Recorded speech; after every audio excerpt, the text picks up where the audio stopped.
Olá pessoal, bem-vindos de volta ao canal Máquina Literária. Eu sou a professora Daphne e nesse vídeo a gente vai fazer uma análise profunda e detalhada do conto A Causa Secreta, do Machado de Assis. Machado de Assis foi um dos maiores escritores da nossa literatura nacional. Ele escreveu esse conto na década de 1880, mais especificamente no ano de 1885, foi publicado no periódico Gazeta de Notícias, que circulava no Rio de Janeiro desde 1875 até 1950, por aí. E era bem comum, né, a publicação de contos em jornais ou periódicos que circulavam, enfim, pelas cidades. E o Rio de Janeiro era uma cidade que foi cenário de muitas histórias do Machado de Assis. A Causa Secreta é um dos contos mais icônicos desse escritor, então um dos contos mais importantes, é fundamental. Quem está estudando Machado de Assis precisa ler esse conto. E além da leitura, a gente vai fazer uma análise. Como vocês sabem, eu gosto de fazer análises profundas e detalhadas dos textos, e eu adoro Machado de Assis. Então, vamos junto nessa. Prepara teu material, como tu já sabe, a aula vai ser longa, mas vai valer muito a pena para os teus estudos, certo? Garcia, em pé, mirava e estalava as unhas. Fortunato, na cadeira de balanço, olhava para o teto. Maria Luísa, perto da janela, concluía um trabalho de agulha. Havia já 5 minutos que nenhum deles dizia nada. Tinham falado do dia, que estivera excelente, de Catumbi, onde morava o casal Fortunato, e de uma casa de saúde que ainda se explicará. Como os 3 personagens aqui presentes estão agora mortos e enterrados, tempo é de contar a história sem rebuço. Bem, esse primeiro parágrafo aqui tem muitos detalhes importantes para a gente já começar a analisar. Vocês veem aqui, o parágrafo começa com o nome de um personagem, que é o Garcia, e o Garcia, vamos dizer que ele acaba sendo o protagonista dessa história, principalmente porque esse narrador, tudo que ele fala, tudo que ele nos conta é pela perspectiva do Garcia. 90% desse conto é narrado pela perspectiva do Garcia. A gente tem ali outro personagem, que é o Fortunato, e a Maria Luísa. Logo de cara, nas 2 primeiras linhas, o narrador já apresenta pra gente um triângulo, que eu vou supor que tu já tenha lido esse conto. Então, digamos assim, tu já sabe aquilo que aconteceu, e pra gente poder fazer a análise do conto, a gente tem que ter lido, tem que destrinchar, né, dissecar esse conto.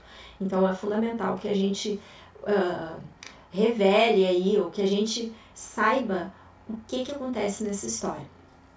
Então a gente tem um triângulo, que a gente vai descobrir que não é exatamente um triângulo amoroso, embora haja aí um amor mesmo, que aí a gente vai saber, né, que não é exatamente entre o Fortunato e a Maria Luísa, embora eles sejam o casal Fortunato, o amor realmente acontece com Garcia, os sentimentos do Garcia. E essa cena é a cena inicial do conto, mas ela não é a cena inicial da história.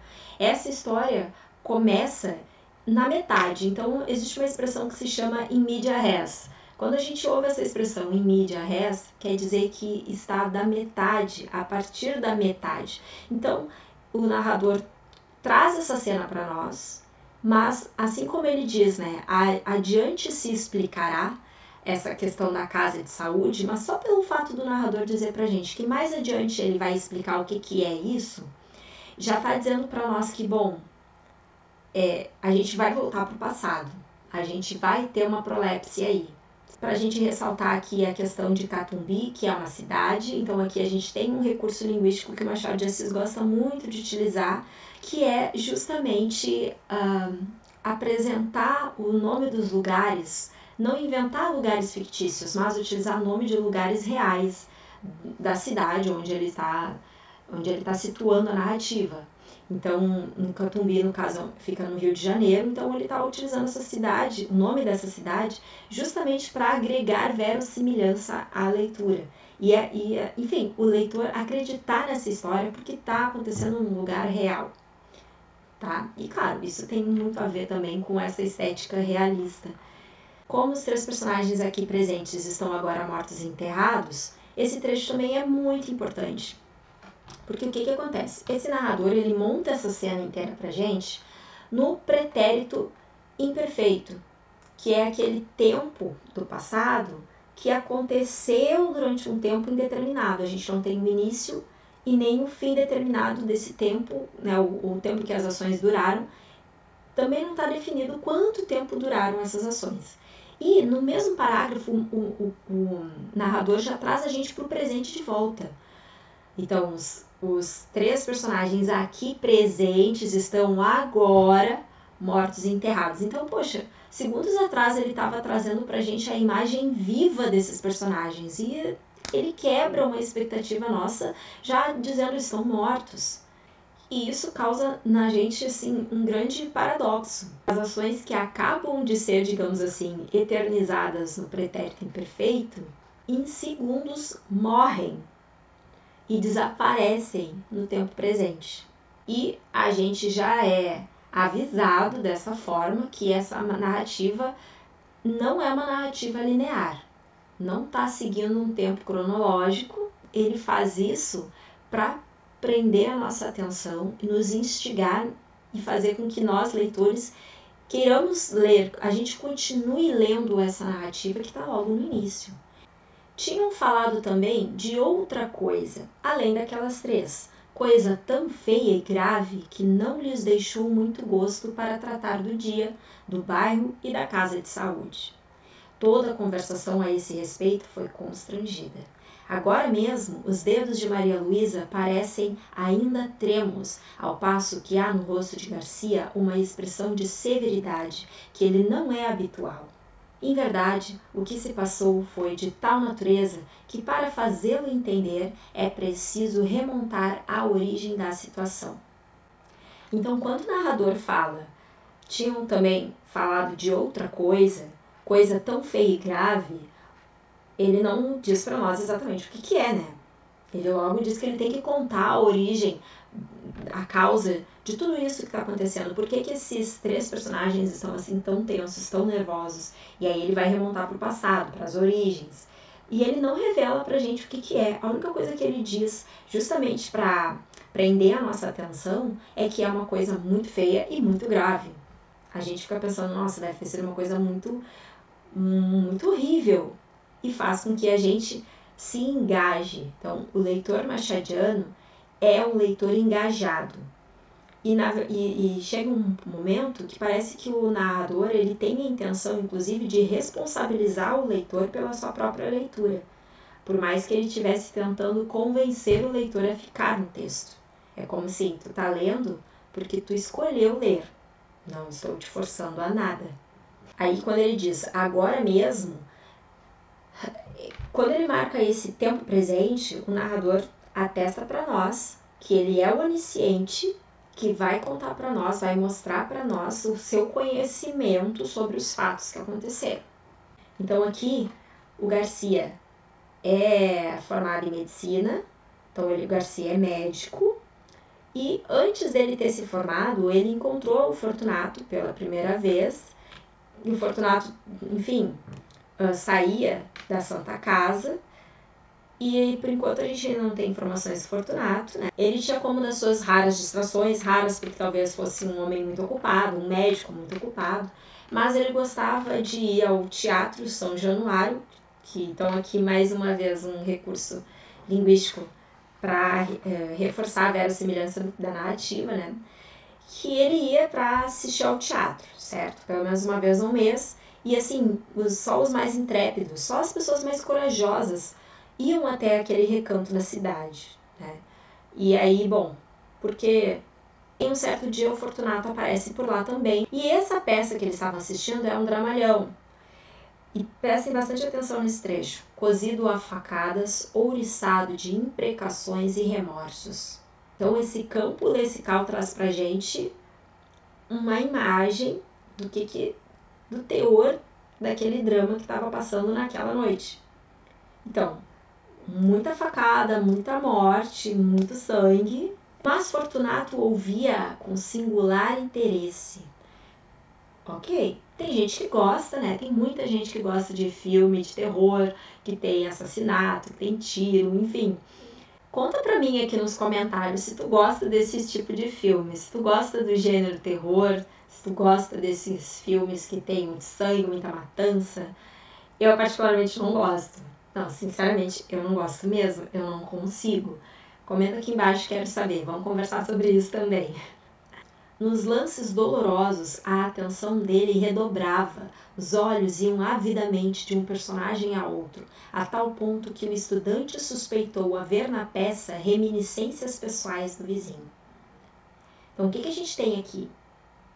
Que o Fortunato ficava muito preso na peça quando acontecia esses momentos esses lances de muita dor dos personagens, porque afinal de contas eram facadas, tinha muito sofrimento também nessa peça, e o Fortunato demonstrava um interesse gigantesco por isso, e o Garcia começou a observar, e aí a gente vai ver que isso é uma característica forte do Garcia, é um homem muito observador, e ficou percebendo assim, nossa, estranho esse interesse do Fortunato, e chegou a pensar que de repente poderia haver umas reminiscências pessoais, ou seja, alguma coisa no passado de Fortunato para explicar tamanho interesse por tanta dor, sofrimento e sangueira.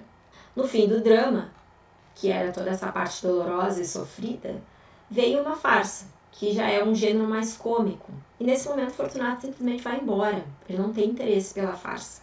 Acabou a dor, o sofrimento, ele foi embora. E entrou novamente, né? Recurso linguístico de verossimilhança, foi pelo Beco do Cotovelo, na Rua São José, até o Largo da Carioca. Nomes que acabam se tornando conhecidos nas narrativas machadianas. E vejam bem, olha essa cena que o narrador descreve. Ele ia devagar, cabisbaixo, parando às vezes para dar uma bengalada em algum cão que dormia. O cão ficava ganindo e ele ia andando. A gente tem a sensação de que o Fortunato é um homem perverso. Por quê? Ele agride os animais gratuitamente para causar dor nos animais. E ele não era nem provocado pelos animais, sabe? Decorreram algumas semanas. Uma noite, eram 9 horas, estava em casa, quando ouviu o rumor de vozes na escada. Quem é que estava em casa? O Garcia, porque a perspectiva aqui é do Garcia. Desceu logo do sótão onde morava, ao primeiro andar, onde vivia um empregado do arsenal de guerra. Então, ele morava no sótão e embaixo tinha um vizinho, que era um empregado do arsenal de guerra. Era este que alguns homens conduziam escada acima, ensanguentado. O preto que o servia acudiu a abrir a porta. O homem gemia, as vozes eram confusas, a luz era pouca. Deposto o ferido na cama, Garcia disse que era preciso chamar um médico. Aí alguém fala, já aí vem um. Acudiu alguém. Garcia olhou.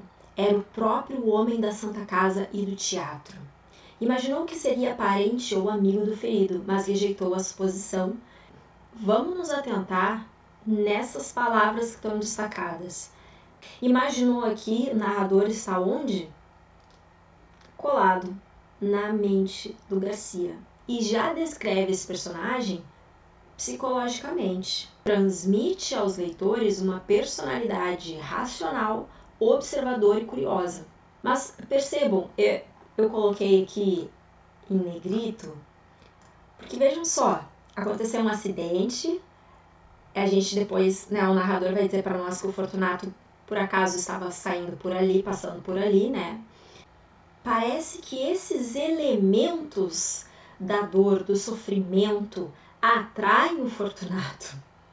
É como se esse homem fosse atraído pela dor alheia. Então, onde tinha sangue, onde tinha gemidos de dor, onde havia um ferimento, lá estava o Fortunato. Sabendo que o Garcia era vizinho do homem que foi ferido e que também era estudante de medicina, o Fortunato pediu para que ele ficasse para ajudar o médico. E aí ele contou o que aconteceu.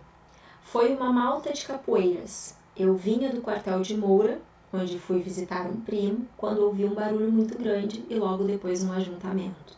Malta de capoeiras é um termo pejorativo que era utilizado para se referir aos homens que, enfim, homens arruaceiros, vândalos, que geralmente passavam pela rua, o que geralmente frequentavam as ruas à noite para causar rebuliço. Mas lembrando que é um termo pejorativo, certo? Tá carregado de preconceito aqui. Conhecia esse homem? Perguntou Garcia. Não, nunca o vi. Quem é? É um bom homem, empregado no arsenal de guerra. Chama-se Gouveia. Não sei quem é. Então, tipo, o Garcia foi apresentar o Gouveia, que era o homem ferido, né, pro Fortunato, e o Fortunato não demonstrou o menor interesse por essa pessoa.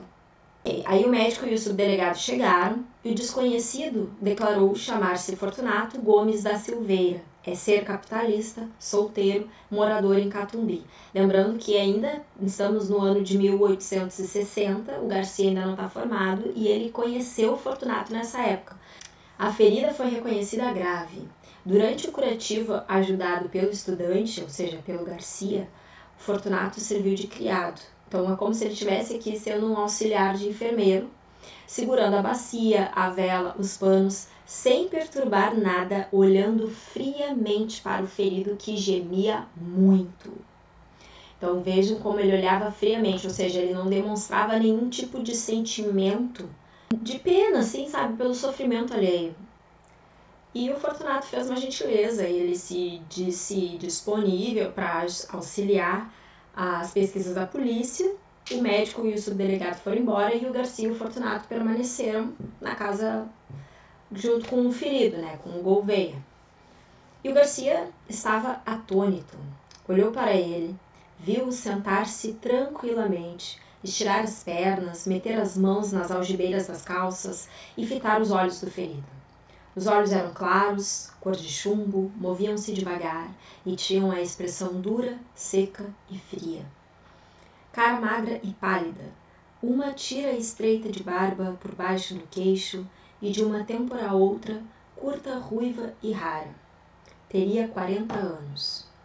Bom, então aqui a gente tem uma descrição física do Fortunato, porém, essa descrição física traz para nós características psicológicas desse personagem, de como ele é, de como ele se comporta.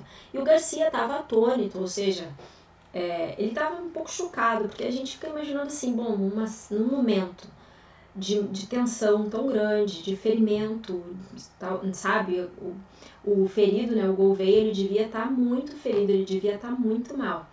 E o Fortunato estava assim, não demonstrava absolutamente nada, era uma feição dura, seca e fria, sem nenhuma expressão que pudesse manifestar algum tipo de sentimento, como eu disse, compaixão que fosse, nada disso. E isso deixava o Garcia muito intrigado, na verdade, né? A sensação que o estudante recebia era de repulsa, ao mesmo tempo de curiosidade. Então o Garcia estava ficando já incomodado com aquela postura, né? Ou seja, era repulsiva aquela atitude, a postura mesmo do Fortunato, mas ele tinha curiosidade, ele queria descobrir por que esse homem era desse jeito. E não podia negar que estava assistindo a um ato de rara dedicação. Então ele via um lado positivo naquilo que estava sendo feito pelo Fortunato. Fortunato saiu pouco antes de 1 hora. Voltou nos dias seguintes, mas a cura fez-se depressa e, antes de concluída, desapareceu sem dizer ao obsequiado onde morava. Foi o estudante que lhe deu as indicações do nome, rua e número. Fortunato simplesmente deixou de frequentar a casa do Gouveia a partir do momento que ele começou a demonstrar sinais de cura. Então, o Fortunato deixou de demonstrar interesse pela dor, pelo sofrimento, enfim, né? O Gouveia estava bem, não existia mais necessidade do Fortunato estar por perto. E, ao mesmo tempo, ele não tinha interesse no Gouveia, ele não tinha interesse na saúde, no bem-estar, tanto que ele nem informou onde morava e tudo mais, porque ele não queria contato com as pessoas que estivessem com saúde. Mas o Garcia, enfim, passou as indicações e o que o Fortunato faz? Recebe constrangido ouviu impaciente as palavras de agradecimento do Gouveia, deu-lhe uma resposta enfastiada e acabou batendo com as borlas do chambre no joelho. E o que isso significa? Que o Fortunato não reconhece a gratidão do Gouveia e ele não reconhece, inclusive, que o que ele fez foi um ato de honra, de coragem e de ajuda pelo outro, porque ele não está preocupado com isso, ele não se enxerga dessa forma. O interesse dele, verdadeiro, é pela dor. E o pobre diabo saiu de lá mortificado, humilhado, mastigando a custo o desdém. Tudo isso assombrou o Garcia. Então, o Gouveia certamente falou isso para o Garcia. Este moço possuía em germen a faculdade de decifrar os homens, de decompor os caracteres, tinha o amor da análise, penetrar muitas camadas morais até apalpar o segredo de um organismo. Então, a descrição que o narrador faz do Garcia é um pouco mais profundo do que a gente já estava supondo. Então, o Garcia realmente é um sujeito assim, que tem uma curiosidade imensa, uma força grande de decifrar os homens, ou seja, ir além do que os homens estão demonstrando nas suas atitudes, nas suas feições, nas suas palavras. Ele decompõe os caracteres, ou seja, ele decompõe as características dessas pessoas e analisava profundamente. Então ele se interessava pelas motivações das pessoas, motivações psicológicas, emocionais, enfim, ele queria saber o que se passava dentro da alma das pessoas. E aí ele pensou, né, em ir visitar o Fortunato, mas ele desistiu, já que o próprio Fortunato não tinha convidado ele. Lembrando que o Garcia é um homem muito cordial, é um homem muito educado, pelo menos é assim que eu vejo esse personagem. Tempos depois, ele encontrou o Fortunato em uma gôndola, encontrou ainda outras vezes e a frequência trouxe a familiaridade. Então, eles se reencontraram. Um dia, Fortunato convidou o Garcia a ir visitá-lo, ali perto, na casa dele, né? E comentou, sabe que sou casado? Não sabia. Casei-me há 4 meses, podia dizer 4 dias, tipo, o tempo passou muito rápido. Vai jantar conosco no domingo.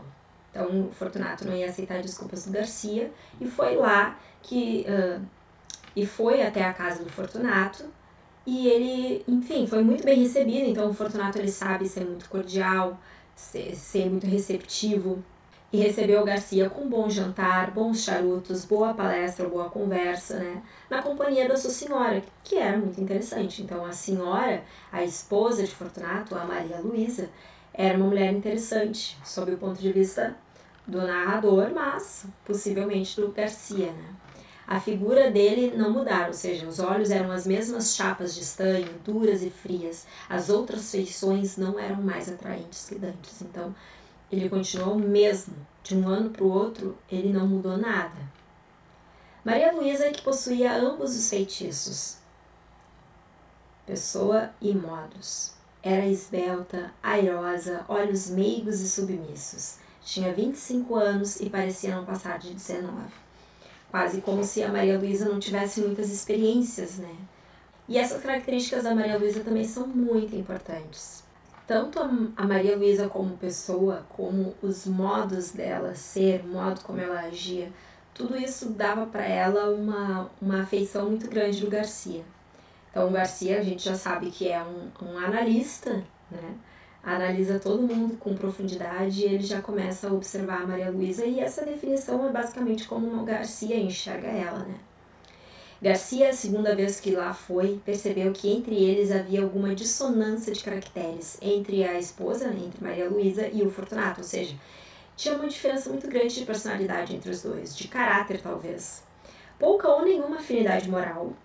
E aí o Garcia, para ele chegar a esse ponto de pensar na afinidade moral, ele já estava achando o Fortunato muito estranho, muito fora do padrão. Talvez muito desajustado ao padrão do comportamento social que se espera, talvez, de um estudante de medicina, um estudante de enfermagem, alguém que se interessa pela saúde e bem-estar das pessoas. E da parte da mulher para com o marido, uns modos que transcendiam o respeito e confinavam na resignação e no temor. Então, ele percebia que o modo como Maria Luísa se dirigia a Fortunato não podia ser simplesmente apenas respeito. Muito provavelmente a Maria Luísa sentia medo do Fortunato. Talvez ela buscasse, por causa desse sentimento, sempre ser obediente. Tanto que ela era submissa, né? Ali, olhos meigos e submissos. Então ela guardava aqui muita obediência ao Fortunato. Um dia, estando os três juntos, perguntou Garcia a Maria Luísa se tiveram notícia das circunstâncias em que ele conhecera o marido. Vamos pensar aqui que o Garcia não tem nada de bobo. Então ele perguntou para Maria Luísa se ela sabia como os dois tinham se conhecido, como ele, Garcia, tinha conhecido Fortunato. E ela disse que não. E aí o Garcia contou para Maria Luísa o episódio, no caso, contou o caso da rua de Dom Manuel. E a moça ouviu espantada, ela escutou aquele caso com muito espanto, com muita surpresa. Insensivelmente estendeu a mão e apertou o pulso ao marido, risonha e agradecida, como se acabasse de descobrir-lhe o coração. Ou seja, é como se o Fortunato nunca tivesse agido assim antes com a Maria Luísa, ou na frente da Maria Luísa, sabe? Ela ficou surpresa com a bondade do marido. No fim, contou ele próprio, Fortunato, a visita que o filho fez a ele, com todos os pormenores das figuras, dos gestos, das palavras atadas, dos silêncios, em suma, do estúrdio, e ria muito ao contá-la. Essa cena aqui também é importante, porque ela também nos dá indícios. Olha como o narrador ele não entrega as coisas de bandeja, como eu disse antes. Então, nesse momento em que ele está contando o dia que o Gouveia foi agradecer a ele pelo atendimento, pela salvação, enfim, o Gouveia estava sentindo muita gratidão. Mas o Garcia, naquele momento, é como se ele estivesse judiando do Gouveia. O não reconhecimento da gratidão que o Gouveia estava sentindo é como se estivesse indicando ali um certo desprezo que o Fortunato estava demonstrando por aquele sentimento do Gouveia. Então o Fortunato estava desprezando a gratidão do Gouveia. E isso deixou o Gouveia muito humilhado. E qual é a reação do Fortunato ao contar essa cena? Ele ri. Então ele se diverte com o sofrimento que ele causou. Ele infligiu um sofrimento no Gouveia naquele momento em que ele vinha lhe agradecer. Que sujeito sórdido. A gente fica com raiva. Eu fico com raiva. Mas isso é a genialidade do Machado de Assis, né? Ele consegue colocar o leitor, assim, um sentimento grande dentro da sua narrativa.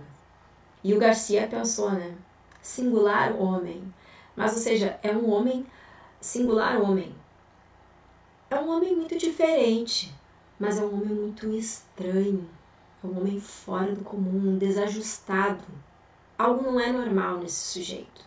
Não era o riso da dobrez. A dobrez é evasiva e oblíqua. O riso dele era jovial e franco. Dobrez aqui é fingimento.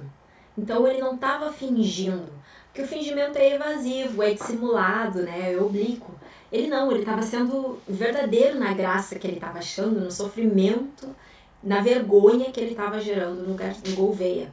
Porque ele sabia que o Gouveia estava sofrendo naquele momento ali.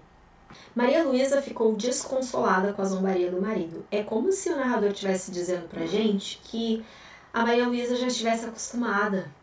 Para Maria Luísa é como se não fosse surpresa que o Fortunato tivesse tratado o Gouveia daquela maneira e que estivesse achando graça disso agora. Ela estava desconsolada, porque simplesmente ele não muda, ele é sempre assim mesmo. E aí nesse momento é que o Fortunato diz que elogia o Garcia e que se ele algum dia tivesse uma casa de saúde, ele convidaria o Garcia para trabalhar com ele. Aí o Garcia não, ele nega nessa ocasião, enfim, e ele recusa isso no dia seguinte, mas a ideia tinha se metido na cabeça ao outro e não foi possível recuar mais. Então o Fortunato colocou essa ideia na cabeça e ele foi insistente para que o Garcia aceitasse abrir uma casa de saúde junto com ele. E para Maria Luísa, essa decisão a concretização desse plano do Fortunato foi uma desilusão.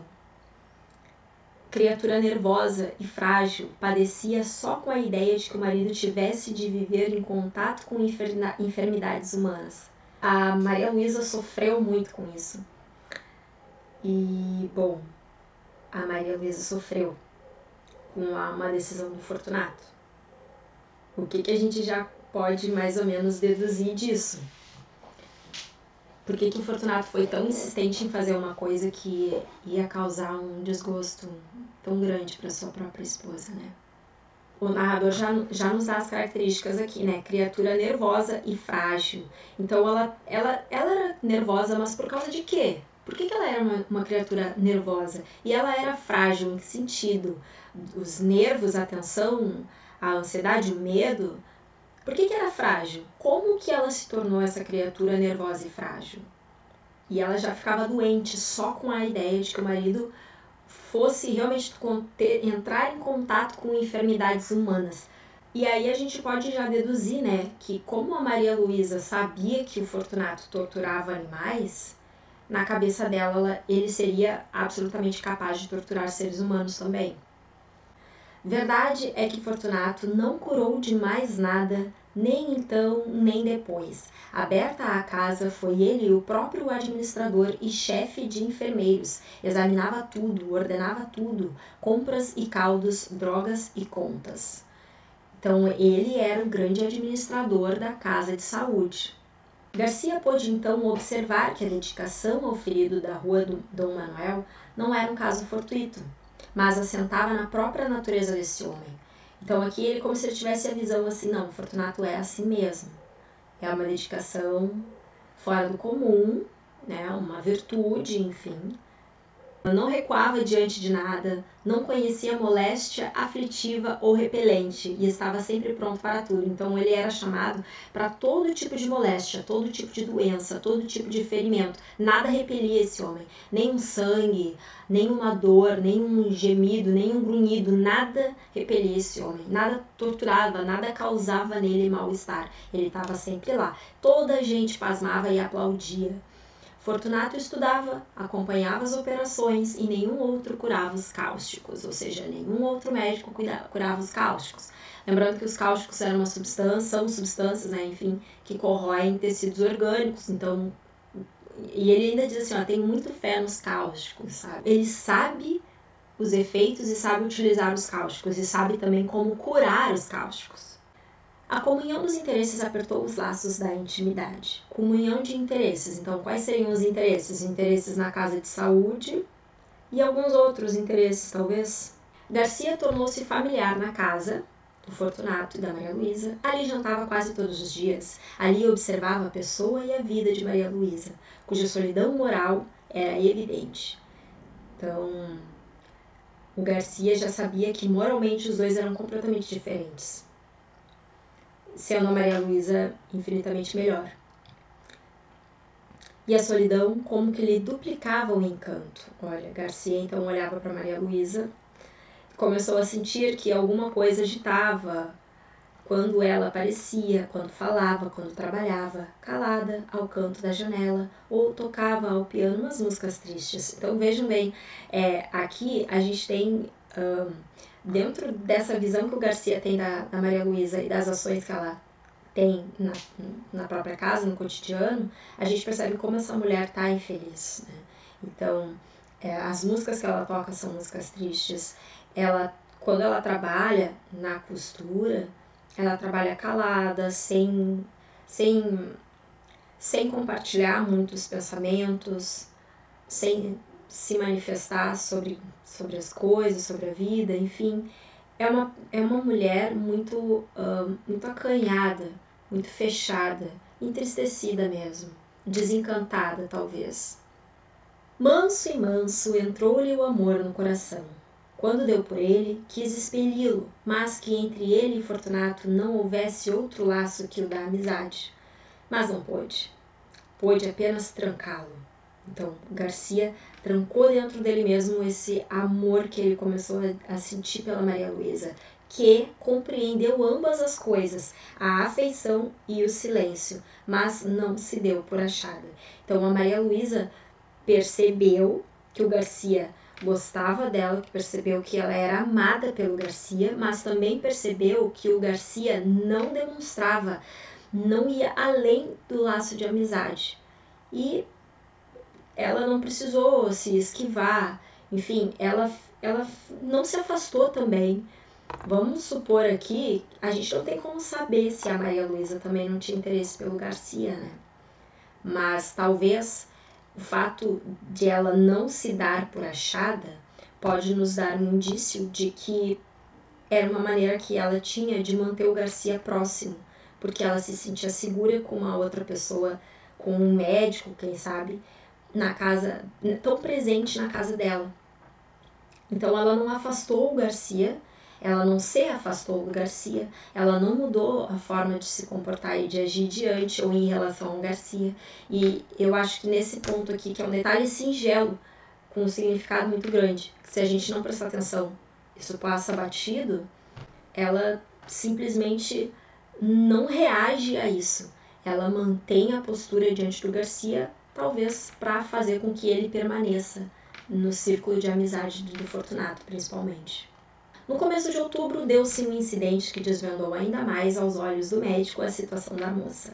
Então, agora o narrador começa a encerrar aquela prolepse que ele começou lá. Então, a gente está chegando no início da narrativa, que é a metade da história. Então, Fortunato metera-se a estudar anatomia e fisiologia. Como ele estava estudando lá na casa de saúde, estava trabalhando na casa de saúde e tudo mais, ele ocupava-se nas horas vagas em rasgar e envenenar gatos e cães. Ao invés de descansar, de aproveitar a esposa, de curtir a vida, não. Ele fazia algo estranhamente horripilante. Lembrem que ele tinha muita fé nos cáusticos, né? Como os guinchos dos animais atordoavam os doentes lá na casa de saúde, mudou o laboratório para casa. E a mulher, com pleição nervosa, teve de o sofrer. Essa mudança que o Fortunato faz do laboratório da casa de saúde para casa gerou muito sofrimento para Maria Luísa. E é certo que ele sabia disso.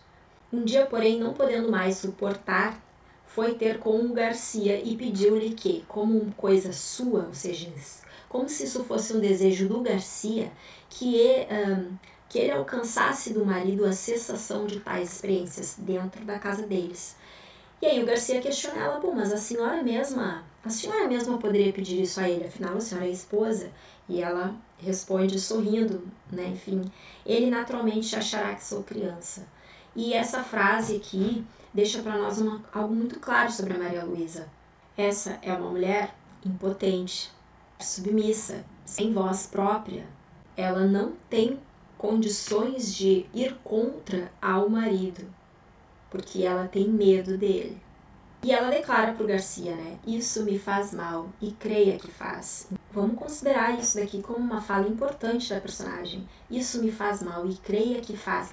Mais uma vez, o narrador dá as pistas, mas ele não nos dá o fato final. Ele nos dá as pistas possíveis para a gente construir toda a verdade, toda a cena real dos fatos.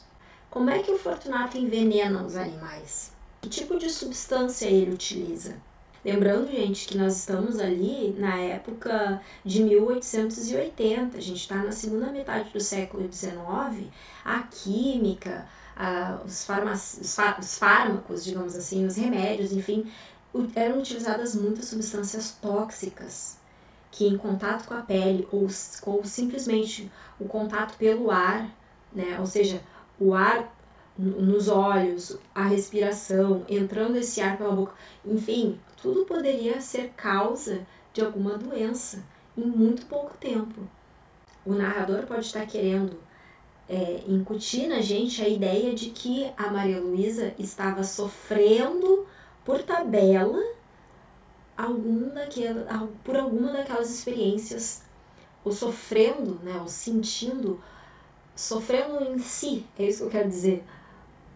Enfim, alguma daquelas substâncias que o Fortunato estivesse utilizando com os animais. Garcia aconsou prontamente que o outro acabasse com tais estudos. Se os foi fazer em outra parte, ninguém o sabe, mas pode ser que sim. Então o narrador ele não dá certeza pra gente. O certo é que ele não fazia mais experimentos em casa, mas ele podia estar fazendo em outro lugar. Mas pode ser que sim. Por quê? Porque ele era louco por isso. Maria Luísa agradeceu ao médico tanto por ela como pelos animais, que não podia ver padecer. Então vejam também o quanto que a Luísa era uma pessoa boa. A Maria Luísa era uma mulher de alma muito boa. Tossia de quando em quando. Garcia perguntou-lhe se tinha alguma coisa. Ela respondeu que nada. Então, se ela diz para o Garcia que esses experimentos do Fortunato estavam fazendo muito mal a ela e tossia de quando em quando, então o narrador está nos dando pistas de que essa mulher está sofrendo como consequência um sofrimento físico, não só um sofrimento psicológico, sofrimento moral, sofrimento emocional, né? Uma mulher que não recebe demonstrações de amor do marido, que está num casamento completamente decadente. Esses são temas das narrativas machadianas. E aí o Garcia pede, deixe ver o pulso. E ela responde, não tenho nada. Não deu o pulso e se retirou. Garcia ficou apreensivo. Cuidava ao contrário que ela podia ter alguma coisa que era preciso observá-la e avisar o marido em tempo. Então o Garcia ficou muito preocupado com ela. E a gente pode pensar, inclusive, que o Garcia tivesse, talvez, desconfiado que a Maria Luísa estivesse sofrendo ou que a Maria Luísa estivesse sendo utilizada como objeto de experiência daquele homem, do Fortunato. 2 dias depois, exatamente o dia em que os vemos agora, ou seja, exatamente os dias em que os vemos agora. Aí a gente volta lá para o primeiro parágrafo. Garcia, em pé, mirava e estalava as unhas. Nesse momento, o narrador fechou um círculo e chega no momento, no início do conto, na metade da história. Bom, então exatamente o dia em que os vemos agora, recurso metalinguístico, né? Chama a atenção do leitor para a cena inicial do conto. Então essa analepse retorna à cena inicial do conto. Garcia foi lá jantar. Na sala, disseram-lhe que Fortunato estava no gabinete, e ele caminhou para ali. Ia chegando à porta no momento em que Maria Luísa saía aflita. Que é? Perguntou-lhe. O rato! O rato! Exclamou a moça sufocada e afastando-se. Garcia lembrou-se que na véspera ouvira ao Fortunato queixar-se de um rato, que lhe levara um papel importante, mas estava longe de esperar o que viu. Viu Fortunato sentado à mesa que havia no centro do gabinete e sobre a qual puseram um prato com um espírito de vinho. O líquido flamejava. Entre o polegar e o índice da mão esquerda segurava um barbante, de cuja ponta pendia o rato atado pela cauda. Na direita tinha uma tesoura. No momento em que o Garcia entrou, Fortunato cortava ao rato uma das patas. Em seguida, desceu o infeliz até a chama, rápido, para não matá-lo. E dispôs-se a fazer o mesmo à terceira, pois já lhe havia cortado a primeira. Garcia estacou horrorizado. Mate-o logo, disse-lhe. Já vai. Então, gente, aqui o Fortunato foi pego no flagra torturando um animal. E a Maria Luísa, ela não suporta isso. Ela sai sufocada daquele lugar, do gabinete. Ela tá no limite dela. E o Garcia, horrorizado com essa cena, ainda tenta apressar o Fortunato para acabar logo com isso. E o Fortunato responde calmamente, já vai. Como se tivesse assim, calma, que eu ainda não terminei. Isso que o Fortunato está fazendo não pode, em instância alguma, ser definido como algum tipo de experimento. Como que algum processo, alguma etapa de algum experimento que viesse a trazer um resultado positivo para alguma pesquisa, para a evolução de algum remédio, para a cura de alguma doença humana. Não, gente. Isso aqui é tortura pura. E nesse trecho, e com um sorriso único, reflexo de alma satisfeita, alguma coisa que traduzia a delícia íntima das sensações supremas. Aqui o narrador denuncia para nós o sadismo de Fortunato. Agora, o narrador descreve essa cena de uma maneira muito vívida e a gente consegue perceber o sofrimento do rato. O miserável estorcia-se, guinchando, ensanguentado, chamuscado, e não acabava de morrer. Garcia desviou os olhos, depois voltou-os novamente e estendeu a mão para impedir que o suplício continuasse, mas não chegou a fazê-lo, porque o diabo do homem impunha medo, com toda aquela serenidade radiosa da fisionomia. Faltava cortar a última pata. Fortunato cortou-a muito devagar, acompanhando a tesoura com os olhos. A pata caiu e ele ficou olhando para o rato meio cadáver. Então aqui o narrador faz pra gente a descrição psicológica das ações.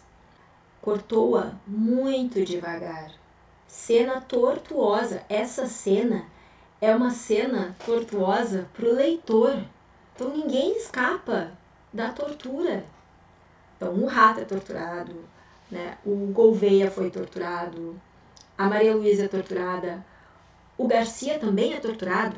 Toda vez que ele se sente horrorizado, é um sentimento de tortura também. E o leitor também não escapa. Nós somos torturados pelo Fortunato. E o Fortunato impunha medo. Talvez até o leitor sentisse medo desse homem. Porque ele poderia ser capaz de torturar qualquer ser vivo, inclusive o ser humano. E ele faria isso com muito prazer, como ele está fazendo torturando esse animal. Ao descê-lo pela 4ª vez até a chama, deu ainda mais rapidez ao gesto para salvar, se pudesse, alguns farrapos de vida. Garcia de fronte conseguia dominar a repugnância do espetáculo para fixar a cara do homem. Então, ele estava achando aquilo muito repugnante, mas o Garcia ele precisava olhar para a cara do Fortunato, porque olhando para o Fortunato ele conseguia observar e olhar para dentro daquele homem. Vejam que é como se o Machado de Assis utilizasse o Garcia, esse personagem, dentro de uma narrativa como essa, para mostrar para nós a forma como a gente deve olhar para as coisas, a forma de olhar para o mundo, para as pessoas, observando. É isso que ele faz como escritor. É isso que ele coloca como característica fundamental nos seus narradores oniscientes de terceira pessoa.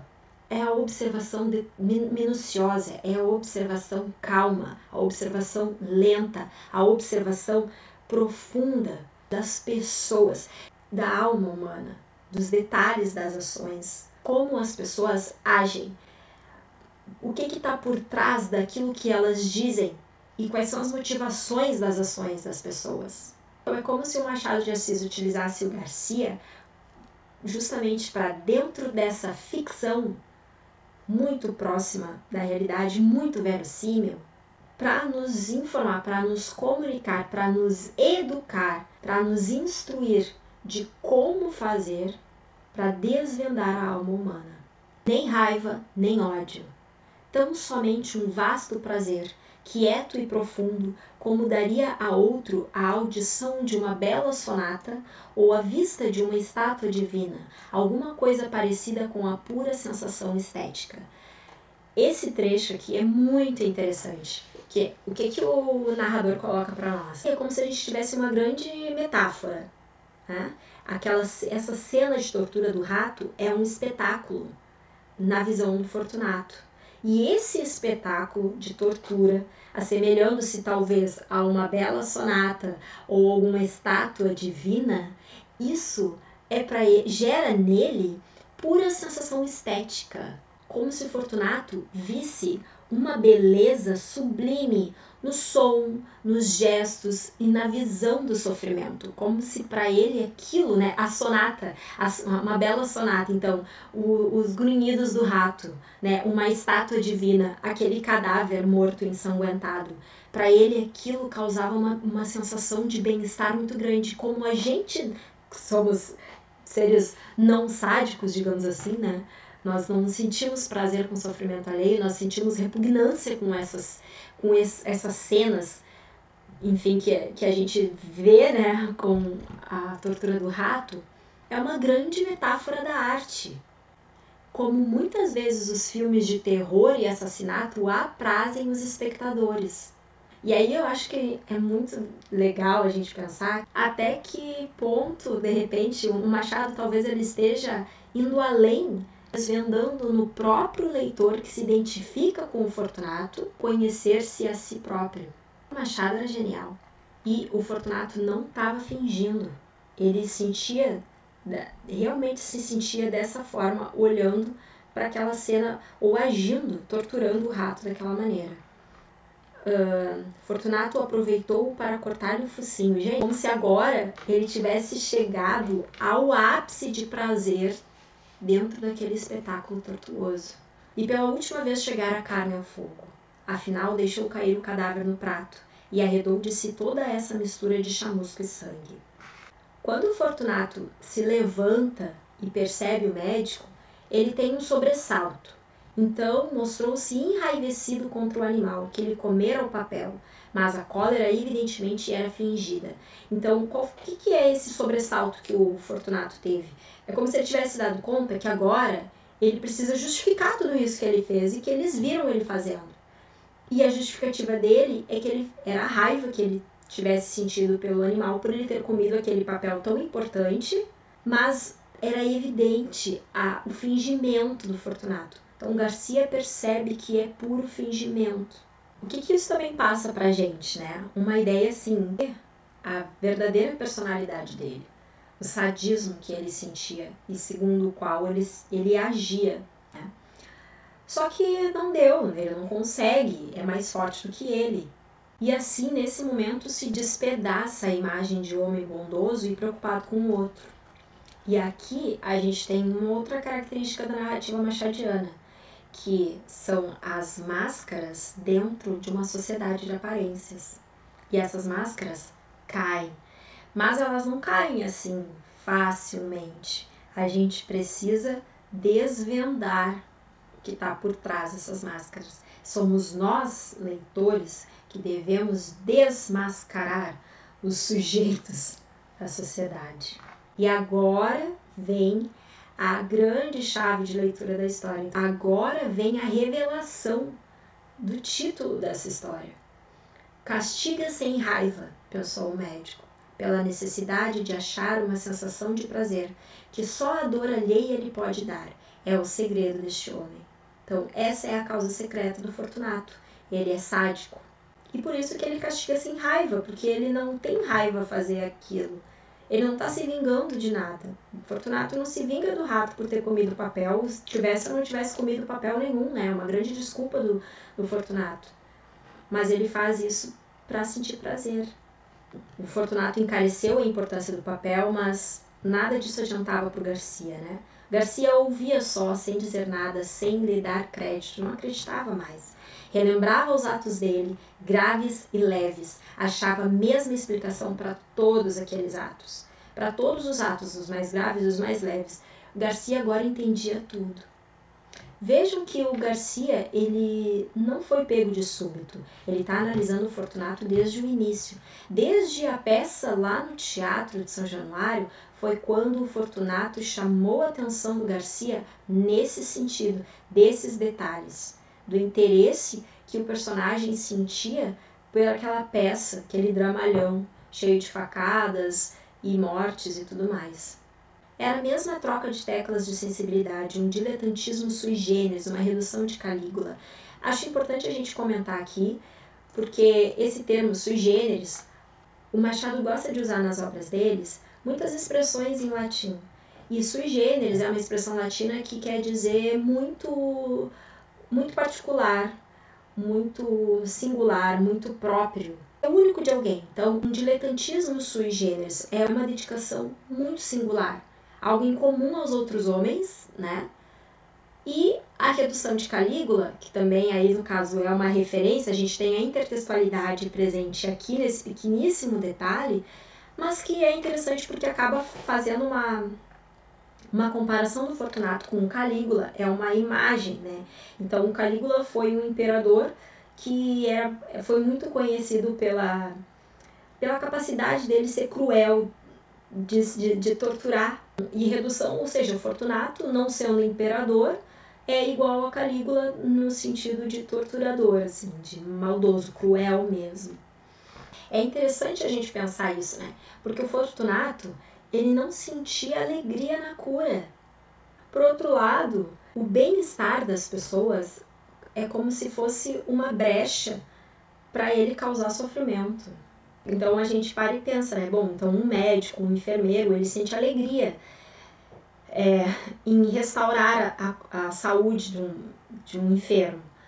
E no momento em que ele se depara com a dor, com o sofrimento, com uma pessoa ensanguentada e tudo mais, segundo todas as características psicológicas, as ações ou reações psicológicas do Garcia, o natural é que, de uma maneira ou de outra, mesmo o Garcia sendo médico, ele fica horrorizado com a dor do outro, ele fica assustado com o nível de sofrimento ou a gravidade dos ferimentos.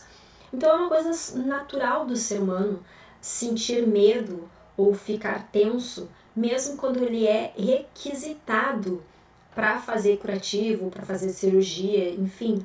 Eu acho que o mesmo médico com um olhar mais frio para a situação, porque ele tem conhecimento, ele não deve ser eximido do sentimento que ele pode ter em relação, né, um sentimento de repugnância, talvez. Então, o Fortunato, ele é aqui completamente fora do padrão, assim. É como se ele fosse um sujeito completamente desajustado dos padrões sociais. E outro detalhe que eu gostaria de comentar em relação a essa frase é que o jeito como ela foi escrita, ela poderia muito bem ter sido escrita como um discurso indireto livre, porque essa frase é praticamente o pensamento do Garcia. E como aqui é o desfecho do clímax, mesmo o Machado tendo utilizado o discurso direto nesse trecho, o discurso direto traz exatamente a fala do Garcia no pensamento dele, né? Pensou o médico. Então, é como se o Machado de Assis, através dessa construção linguística aqui, mesmo sem utilizar o discurso indireto livre, ele conseguiu colocar o leitor dentro da cabeça do Garcia. Então, a gente está lá dentro da cabeça do Garcia, pensando ou vendo exatamente o que passava por lá.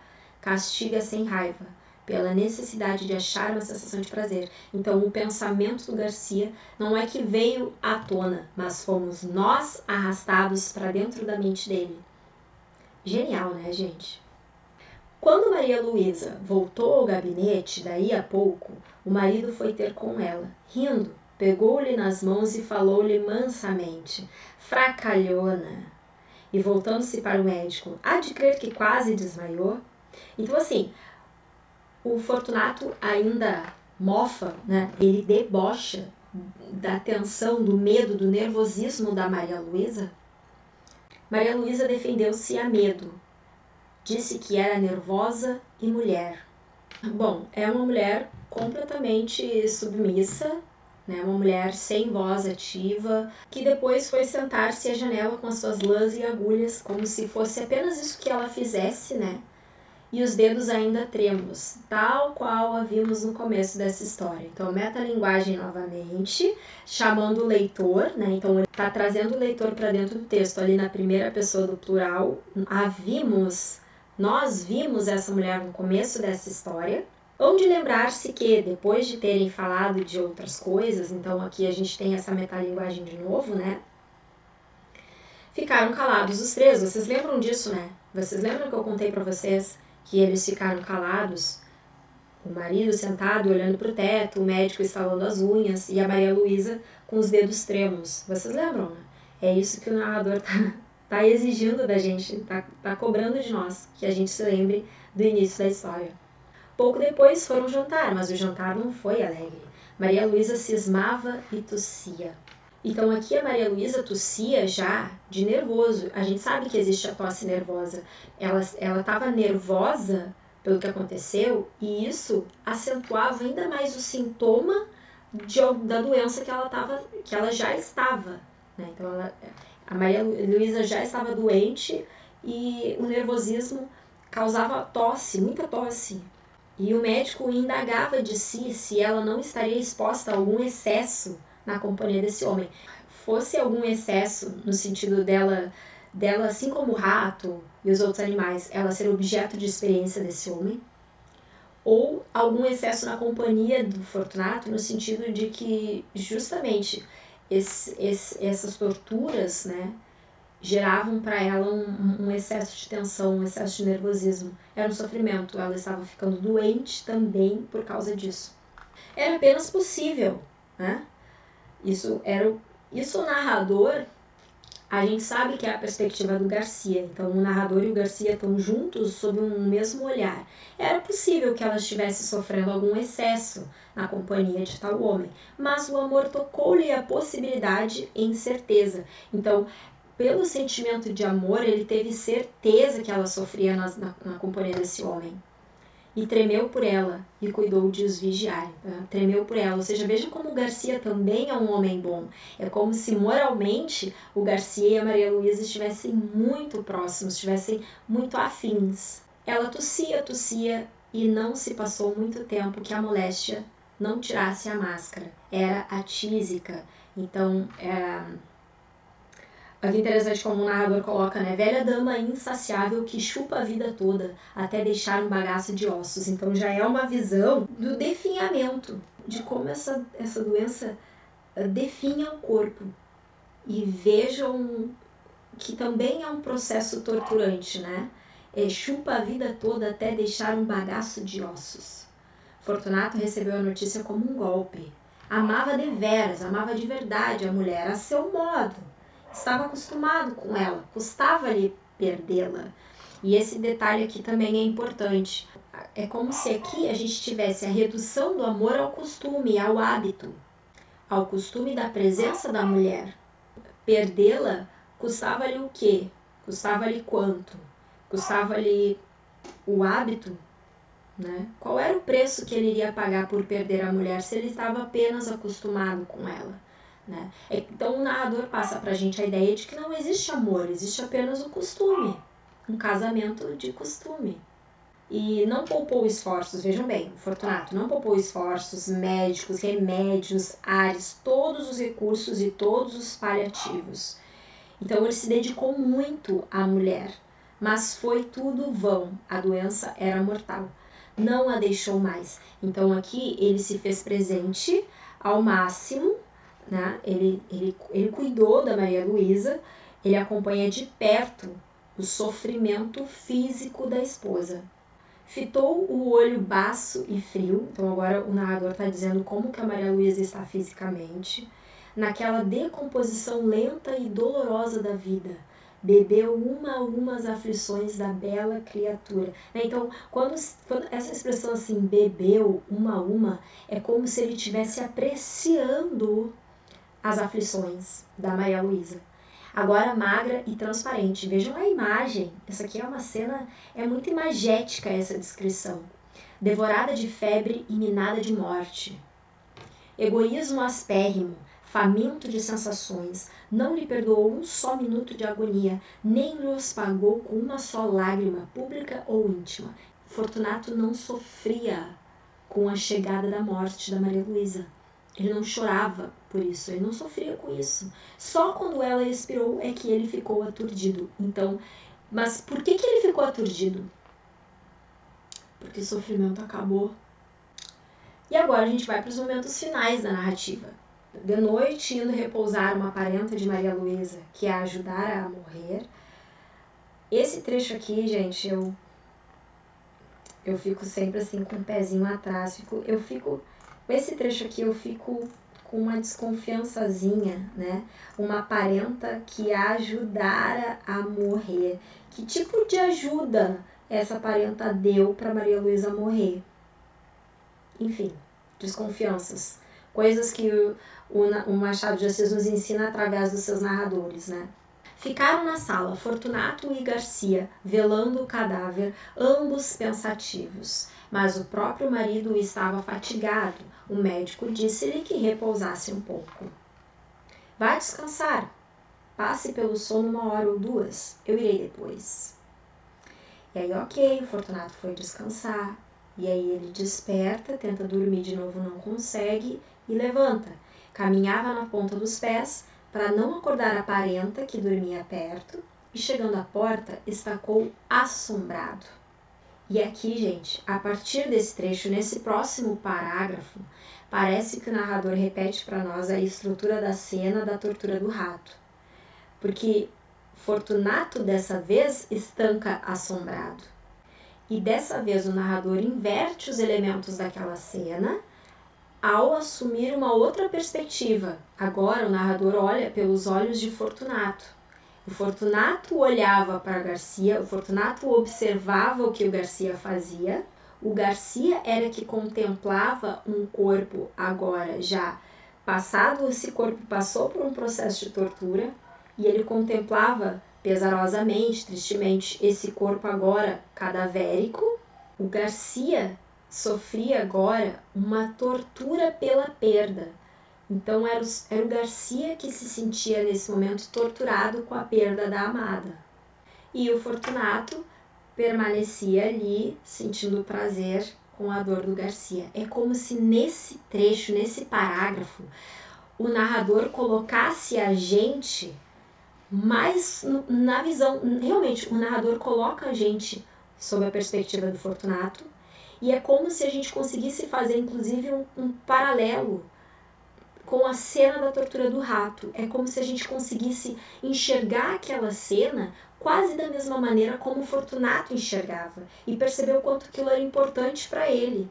Então, a gente vendo o sofrimento e a tortura, o sofrimento que o Garcia estava sentindo, é como se agora a gente visse pelo olhar do Fortunato o sofrimento e a tortura que ele via no rato.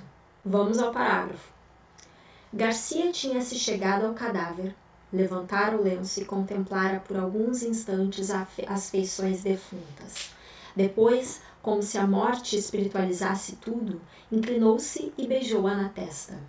Foi nesse momento que Fortunato chegou à porta. Estacou assombrado. Não podia ser o beijo da amizade, podia ser o epílogo de um livro adúltero. Então, podia ser... O epílogo é um texto, né? É uma apresentação, enfim, ou é um texto de abertura de uma obra, de um livro, né? Então, um livro adúltero ali, poderia ser que eles tivessem traído a confiança do Fortunato, mas esse podia ser uma suposição. Então, nós não sabemos se eles traíram o Fortunato. Pelo andar da narrativa, tudo indica para nós que não. Então, aquele beijo que o Fortunato estava vendo poderia ser para ele, né, um epílogo de alguma narrativa, de um livro adúltero, de alguma história de amor que ele ainda não tivesse visto, que ele não conhecesse. Mas ele não tinha ciúmes, note-se. Olha o narrador chamando o leitor aqui, note-se. A natureza compô-lo de maneira que ele não deu ciúmes nem inveja, mas dera-lhe vaidade, que não é menos cativa ao ressentimento. Olhou assombrado, mordendo os beiços. O que é essa vaidade? Ele se sentia vaidoso, porque o amor adúltero não pôde se realizar, porque a Maria Luísa morreu. Então, o amor não se realizou, ele não poderá seguir na desconfiança, talvez, ele não acontecerá. E ele se sente vaidoso porque ele sim conseguiu realizar o amor com Maria Luísa. Entretanto, Garcia inclinou-se ainda para beijar outra vez o cadáver. Mas então não pôde mais. O beijo rebentou em soluços e os olhos não puderam conter as lágrimas, que vieram em borbotões, lágrimas de amor calado e irremediável desespero. Fortunato, à porta onde ficara, saboreou tranquilo essa explosão de dor moral que foi longa, muito longa, deliciosamente longa. E esse trecho aqui, saboreou tranquilo, então ele estava adorando assistir aquele espetáculo de sofrimento que era uma explosão de dor moral, né? Ou seja, justamente assim, o fato de amar a mulher do amigo, né? E é uma dor porque ele nunca pôde concretizar o amor com essa mulher. É como se esse final trouxesse para mim um pessimismo que também é bem característico das narrativas machadianas, né? Em que sentido? Né? Nos estudos machadianos, estudos críticos, assim, a gente tem uma interpretação de uma metafísica, digamos assim, uma metafísica relativista dos valores humanos, certo? Ou seja, nesse caso, como é que a gente consegue fazer uma leitura dessa metafísica dos valores, né? Ou melhor, essa relatividade dos valores humanos? Porque ao longo de todo o conto, dos 3 personagens, o Fortunato é o personagem mau, ele é o personagem de má índole, ele é o personagem com problemas psicológicos, né? Ele é o personagem desajustado, fora do padrão. E no caso, o Garcia e a Maria Luísa eram os personagens bons dessa narrativa. Então aqui a gente tem também nessa narrativa aqui que os personagens bons, os bons não permanecem. O pessimismo é que os personagens bons dessa história é que acabam se dando mal. O Garcia se apaixona por uma mulher que já era casada, não consegue concretizar o amor justamente por essa relação conjugal que ela já tem. E essa mulher que ainda é, né, que é o amor, o objeto de amor desse homem, ainda morre. Então ela como personagem boa nessa história morre, e então ela sofre as consequências da maldade do marido, que é o personagem ruim, que carrega a maldade humana em si.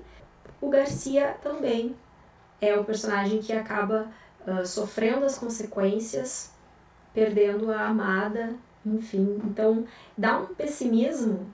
Então assim a gente tem quase como uma fatalidade da vida, né? O pessimismo machadiano é isso. Apesar de tudo, o fim é inevitável. O que a gente pode fazer então? A gente pode colocar aqui um resumo. Vamos resumir aqui as características da narrativa machadiana, e a gente pode começar por esse pessimismo, sei lá, fatalista, vamos dizer assim. Vamos colocar nesse ponto dessa metafísica, vamos retomar isso porque isso é muito importante, tá? Essa metafísica relativista do Machado. O que mais que a gente tem aqui? Recapitulando, né, esses momentos iniciais do conto, então a gente tem um enredo ou uma narrativa, né, não linear, ou a gente pode dizer circular, em que as coisas acontecem, enfim, sem uma ordem cronológica. Metalinguagem, eu gosto muito dessa característica da escrita machadiana. E, enfim, a intertextualidade. Aqui não está muito marcado, né? Mas eu acho que é importante a gente colocar, porque é um ponto sempre que nos dá uma chave de interpretação. Então é muito bom a gente usar sempre, a gente apontar sempre, mesmo quando a gente encontra, mas não é muito significativo, não, mas não é muito decisivo para o conto, mas está presente no conto, então vamos pontuar isso. E claro, a análise psicológica dos personagens. E especificamente do realismo, né? Ou seja, o que tem presente nesse conto que é uma característica do realismo, da estética realista. Vamos lá. Então, as descrições, tá? As descrições de características, vamos assim, psicológicas. Isso daqui, né, que eu estou fazendo para vocês, é um resumo bem sucinto. O meu objetivo com isso é te auxiliar na nossa análise, né, te auxiliar nos teus estudos, mas que principalmente tu possa ampliar isso, tu possa, dentro dos teus resumos mesmo, colocar mais detalhe em cada uma dessas características, tá? Então é para te nortear, mas que tu tenha liberdade de adicionar, de acrescentar, de se aprofundar no estudo dessas características. Bom, a linguagem machadiana é uma linguagem objetiva, ou seja, o Machado não faz rodeios, o narrador machadiano não faz rodeios para descrever, para falar os fatos. O que ele faz é esconder alguns detalhes, ou ele vai nos passar os detalhes, ou ele vai nos dar dicas, né? Mas ele nunca vai simplesmente entregar as razões assim. E isso pode ter um objetivo pedagógico também. É uma narrativa lenta, é uma narrativa cênica. Nesse caso, assim, ele está pintando para nós muito forte as cenas dos acontecimentos. Vamos botar assim, é uma narrativa lenta, uma narrativa imagética, quase cênica, digamos assim. Outra característica importante, aqui ó, os personagens, tá? O que esses personagens vão estar sempre representando? Eles sempre representam algum perfil humano. Ou justamente porque ele traz, né, ele apresenta os traços psicológicos, né, do ser humano, então ele traz essa verossimilhança. Isso aqui já é uma coisa importante, vamos lá colocar metalinguagem, intertextualidade, análises psicológicas e verossimilhança. Claro, né? Vou botar aqui pelo meio porque eu acho que isso aqui tem a ver com as características do Machado de Assis. Os personagens representam algum perfil humano. Então, no caso, a mulher é uma mulher frágil, submissa, não a mulher idealizada do romantismo. O homem, no caso do herói, né? O Garcia, para mim, é como se ele chegasse muito próximo de um herói, né? De um homem real, de um homem, ou até um homem idealizado, no sentido de como o homem deveria realmente ser, né? Então o Garcia é como o homem realmente deveria ser, e o Fortunato seria a imagem do homem como ele realmente é, todo problemático, cheio de enfim, traços complexos, cheio de complexidades, né? E o Garcia, embora fosse um homem complexo, profundo e tal, ele era um homem racional, enxergava as coisas, que analisava e observava as coisas. O Garcia tinha a visão realista das coisas, dos fatos. Era quase como que para nós, assim, né, uma representação do Machado de Assis de como o homem deveria ser. E o homem aqui não só o gênero masculino, mas como a humanidade deveria ser, observadora, né? E claro, bondosa, tendo uma conduta exemplar, como o Garcia tinha. E talvez tivesse passando para nós uma mensagem de que se existem os perfis problemáticos, também existem os perfis íntegros. Então esse seria um perfil de homem com um homem íntegro, né? Um perfil de integridade. E de uma maneira indireta também a gente tem a questão do casamento, que é um casamento arranjado, ou simplesmente um casamento por interesses, ou um casamento por costume, né? Casamento de costume, assim, sem necessariamente o amor envolvido, né? Enfim, o casamento é como se fosse um pretexto para alguma coisa além, no cenário social, digamos assim. É um conto muito interessante. A gente atravessa essa história aqui com muito instigados a chegar à solução, a descobrir a causa secreta. É um conto genial do Machado de Assis. Eu espero que vocês tenham gostado dessa análise. Eu espero que tenha ajudado vocês nos estudos de vocês. Curte esse vídeo, te inscreve no canal, ativa o sino das notificações.